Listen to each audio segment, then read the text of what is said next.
chief of Indian named Inkita had a son named Ayong Kita, whose mother died at his birth. The whole chief was a hunter and used to take his son out with him.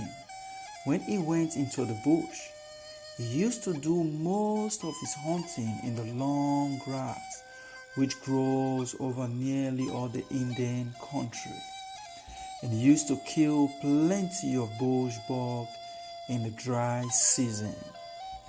In those days, the people had no guns, so the chief had to shoot everything he caught with his bow and arrows, which required a lot of skills. When his little son was old enough, he gave him a small bow and some small arrows and taught him how to shoot. The little boy was very quick at learning, and by continually practicing at lizards and small birds, soon became expert in the use of his little bow and could hit them almost every time he shot at them.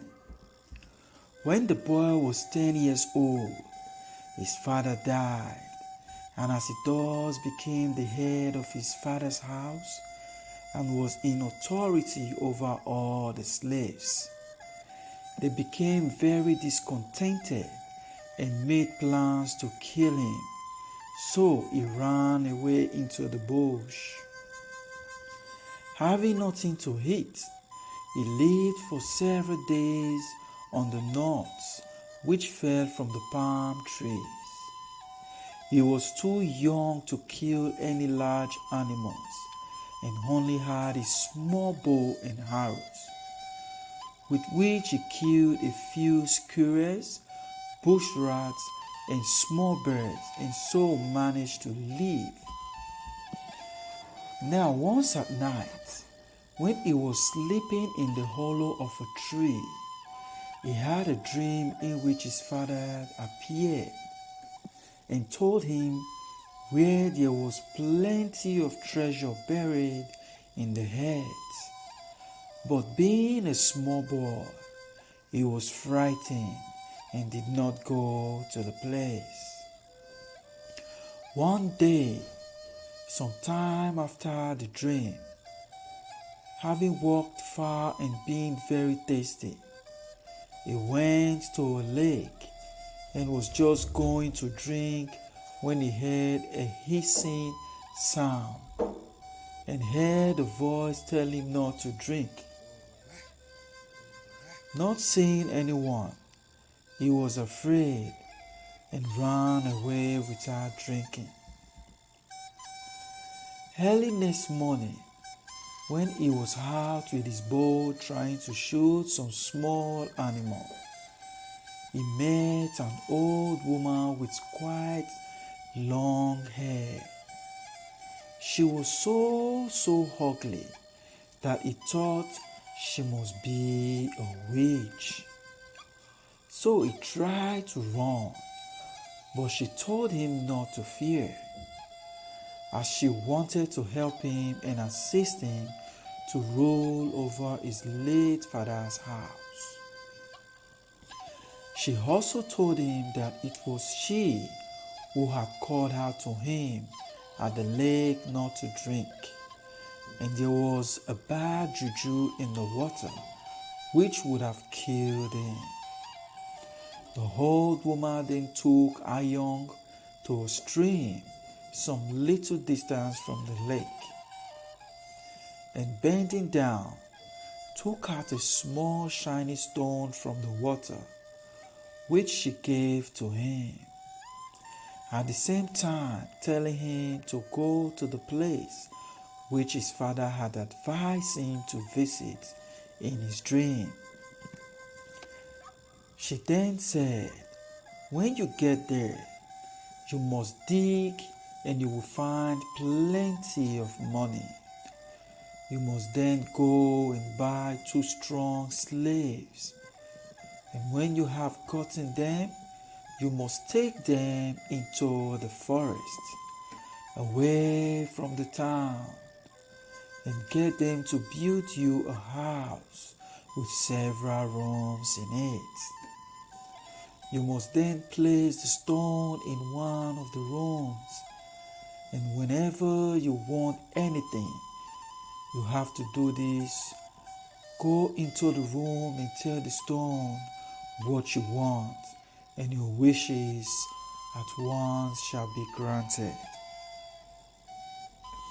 Iron did as the old woman told him, and after much difficulty and danger, bought the 2 slaves and built a house in the forest, taking great care of the precious stone, which he placed in an inside room.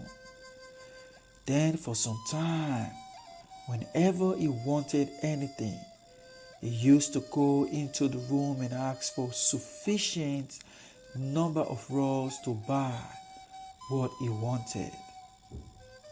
And they were always brought at once. This went on for many years, and Ion grew up to be a man and became very, very rich, and bought many slaves, having made friends with the Arrow men, who in those days used to do a big traffic in slaves. After 10 years had passed, Ion had quite a large town and many, many slaves. But one night the old woman appeared to him in a dream and told him that she thought that he was sufficiently wealthy and that it was time for him to return the magic stone to the small stream from when it came. But Ion, although he was rich, wanted to rule his father's house and be a head chief for all the Indian country. So he sent for all the Juju men in the country and 2 witch men, and marched with all his slaves to his father's town. Before he started, he held a big palaver and told them to point out any slaves who had a bad heart and who might kill him when he came to rule the country. Then the Juju men consulted together and pointed out 50 of the slaves who they said were witches and would try to kill Ion. He at once had them made prisoners and tried them by the ordeal of a cerebine, strong poison, to see whether they were witches or not.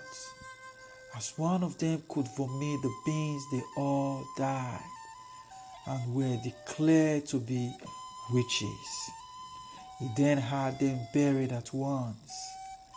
When the remainder of his slaves saw what had happened, they all came to him and begged his pardon and promised to serve him faithfully. Although the 50 men were buried, they could not rest and troubled Ion very much. And after a time, he became very, very sick himself. So he sent again for the Juju men, who told him that it was the witch men who, although they were dead and buried, had power to come out at night and used to suck Ion's blood, which was the cause of his sickness. They then said, "We are only 3 Juju men. You must get 7 more of us, making the 7 magic of 10. When they came, they dug up the bodies of the 50 witches and found they were quite fresh. Then Ion had big fires made and burned them one after the other. and gave the juju man a big present. He soon after became quite well again and took possession of his father's property and ruled over the country. Ever since then, whenever anyone is accused of being a witch, they are tried by the ordeal of the poisonous bean, and if they can vomit, they do not die and are declared innocent. But if they cannot do so, they die in great pain. Thank you guys for watching till the end. Please make sure you share this beautiful story to your friends and family. And make sure you subscribe to our channel and hit on the notification bell so you get notified whenever we drop a new video. Thanks guys. See you in my next video. The Orphan Boy in the Magic Stone.